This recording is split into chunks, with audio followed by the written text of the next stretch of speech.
ग्रामपंचायतला लावा, लोक अर्ज करतील आणि घेतील. आणि दुसरं विखे साहेब एकदम महत्वाचा प्रश्न आहे, त्या लावून तुम्ही द्याच बरं का प्रमाणपत्र. पण व्हॅलिडिटी आत्तापर्यंत, आज तारीख किती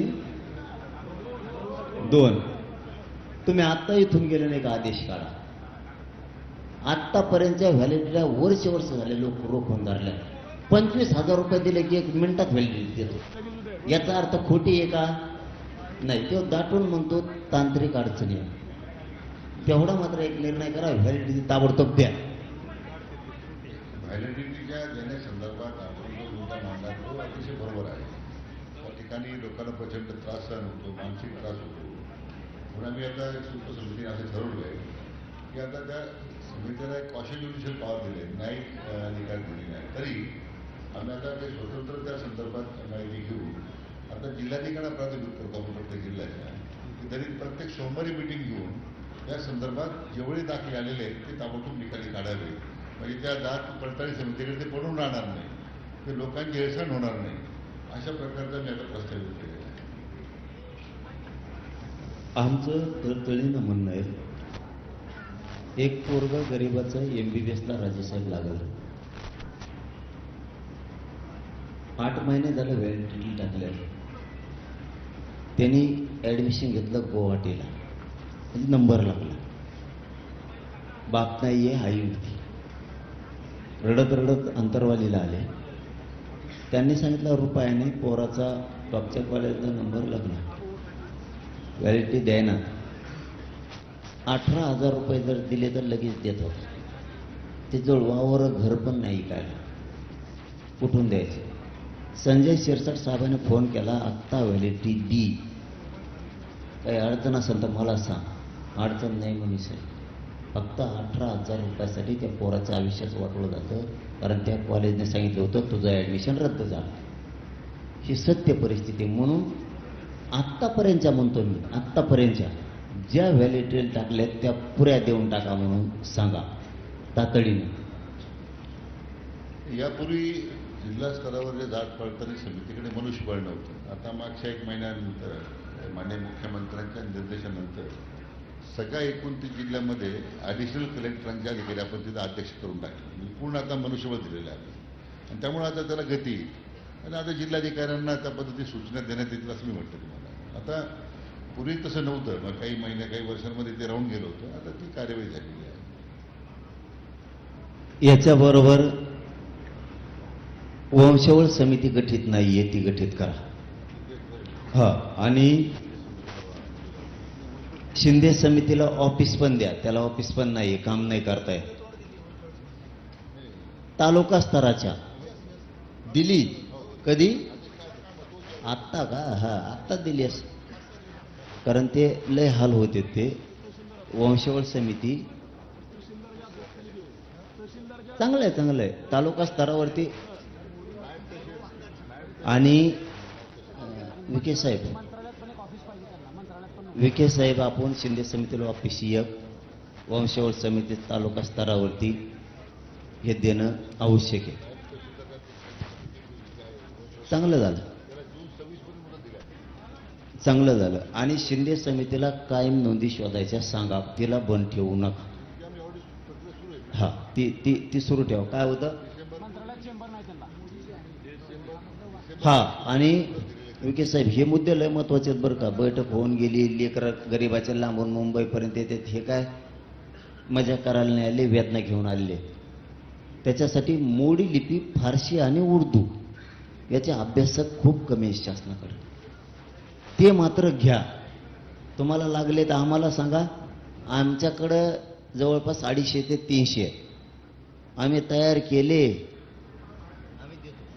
म्हणजे मोडी लिपी किंवा जी उर्दू लिपी जी आहे ना, ते जाणारे लोक आपण द्या. आपण त्यांना मानधन शासन देईल, त्यांना आपण घेऊ ताबडतोब, मानधनावर घेऊ.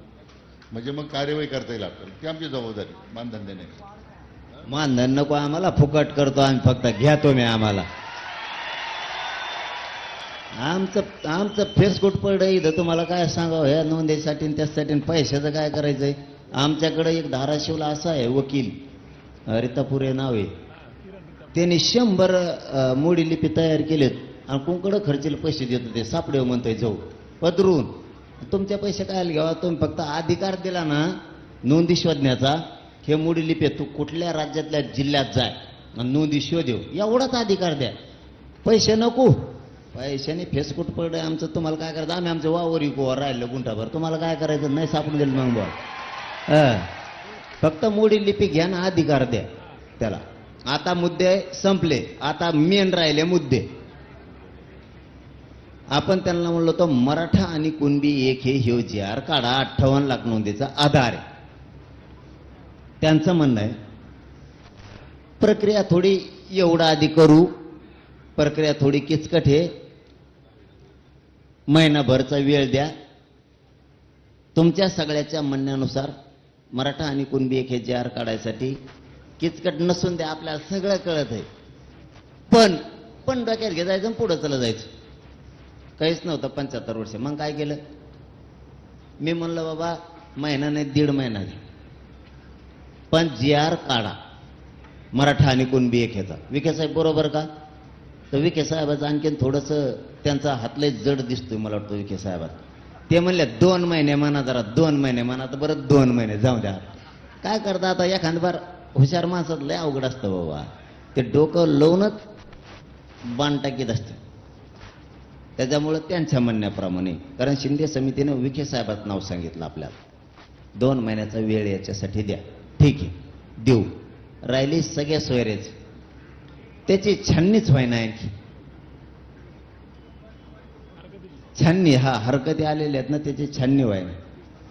त्याच्यासाठी किती दिवस मागितले, 8 लाख हरकती आले, त्यासाठी किती, त्याला वेळ लागणार आहे थोडा. 8 लाख हरकती एक्स्ट्रा आल्यात असं त्यांचं म्हणणं आहे. राहिलेत फक्त 2 मुद्दे. तुम्हाला फक्त इमानदारीनं पोरावं सांगतो, मी आहे तोवर तुम्हाला डंक नाही. तुम्ही पोरं समजून घ्या. खातानं माणसानं मराठ्यांनी छत्रपती शिवरायाच्या विचाराप्रमाणे चालायचं. तुम्ही थोडा घास जर खाल्ला तर पोट भरत चलन, थोडा थोडा थोडा थोडा खाल्ला. तुम्ही एकदा जर वंजळभर खाल्ला तर नळड्यात गुंतण्याची दाट शक्यता असते. छत्रपती शिवरायांनी आपल्याला त्या स्वरूपाचं स्वराज्य दिलं, पुढच्याला कळून तर दिलं नाही, कापला तर खरा. छत्रपती शिवरायांनी पुढच्याला कळू तर दिलं नाही, कापून तर माघारी आले, बिगर कापल्याचा माघारी आले नाही. थोडंसं डोक्याने चलू, हे न होणाऱ्या गोष्टी व्हायला लागल्या.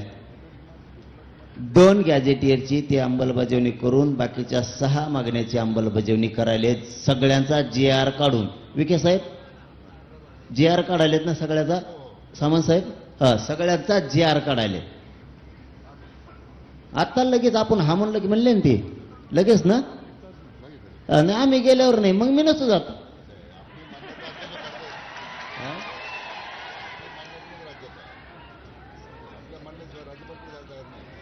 हा माझ्या म्हणण्यानं सर, नाही तर मग आम्ही हा म्हणतो ना, थोडं वाचते नाही, घंटाभर तर वेळ देतात ना आम्हाला, घंटाभर.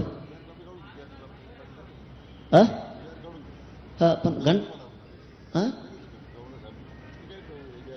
पण लयच पटापटा असतो, इतकं सोपं आहे गे.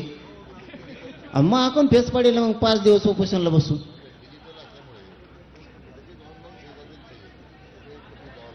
आयला तुम्ही आमचे असून आमचे हाल करता राव. मग इतकं पटापट होतं म्हणल्यावर मला 5 दिवस बसून मग परत तुम्हाला काय सांगू, आता मुतायला लागलं तर आग व्हायला लागली वा, मुतायला बी काय उंबले राव. मी एकटा सापडावं होतं मला सगळ्याला. असं आहे, मी जरंगे पाटणाच्या माध्यमातून एवढं सांगतो साहेब, हे तर आम्ही करतोच आहे, परंतु जी कधी लोकांची मागणी पूर्ण झाली नसती. गेले 50 वर्ष मराठवाडा स्वातंत्र्य झाल्याच्या नंतर, त्यावेळी मी माननीय मुख्यमंत्र्यांच्या फडणवीस साहेबांच्या मागे लागून त्यांनी सुद्धा त्याला तात्काळ होकार दिला. आपण ते मदतमास खिदमतमासच्या जवळजवळ 1.5 लाख हेक्टरच्या पुढे जमिनी शेतकऱ्यांच्या नावावर परत केल्या, करून दिल्या आपण मागच्या काही महिन्यामध्ये. आज धाराशिव शहर सगळं क्लास 2 होतं, त्यात क्लास 1 झालं आणि विनामूल्य केलं आपण जवळजवळ.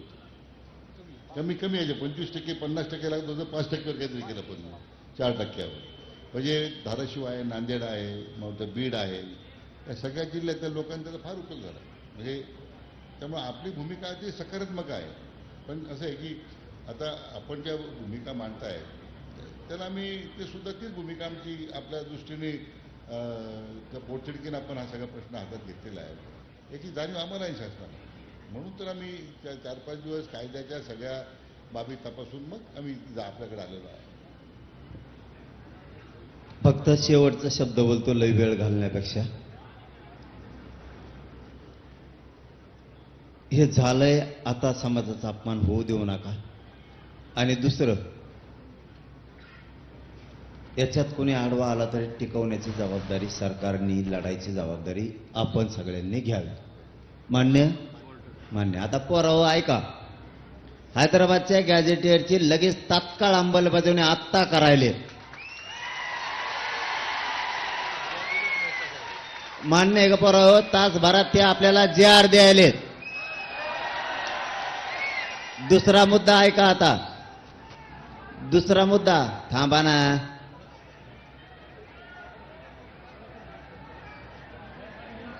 आधी ऐका सगळ्या मागण्या, सगळ्या मागण्या ऐका. बावचळ येऊन करू नको. काय म्हणणार तो?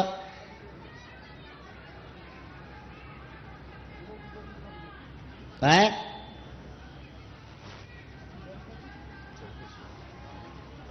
काय चौकशी? तू काय बधीर झालेला आहे का? काय तुला आरक्षणाच देणं घेणं? काय चौकशी करतो? ईडी लागली की तो आहे माग? आणि मग आता काय म्हणलं, तू का सडेल डोक्याचा आहे का काय का? तुला JR कळतं का? JR कुठून आणलं रे? कुठून लय? तुला JR कळतो का? क्रमांक 1, हैदराबादचं गॅझेटियरची लगेच आत्ता JR काढून अंमलबजावणी करायला. माया पुढं सगळे अभ्यासक आहेत, त्यांच्या होकाराला हो देऊ नये. बरोबर का? 1.